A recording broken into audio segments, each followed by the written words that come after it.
Emergency দিয়ে একটু ঘুরে আসি ভাইয়া, একটু ইমার্জেন্সিতে যাই, আসেন। অফিসার সাইন নাই, চেক বাই নাই।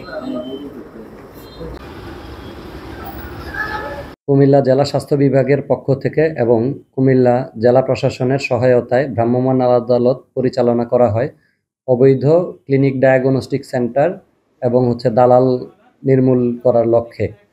তো কুমিল্লা মেডিকেল কলেজ সংলগ্ন মেডিকেল কলেজের গেটের বিপরীতে অভিযান চালিয়ে 4টি ডায়াগনস্টিক সেন্টারের কার্যক্রম সাময়িকভাবে বন্ধ ঘোষণা করা হয় এবং 2টি ডায়াগনস্টিক সেন্টারকে টোটাল 22,000 টাকা জরিমানা করা হয়েছে।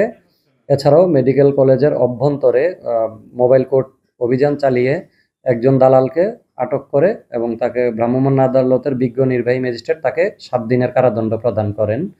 ওয়ালটন এখন দেশের সীমানা পেরিয়ে পৌঁছে গিয়েছে 50টিরও বেশি দেশে। ওয়ালটন, ঘরে ঘরে বিশ্বজুড়ে।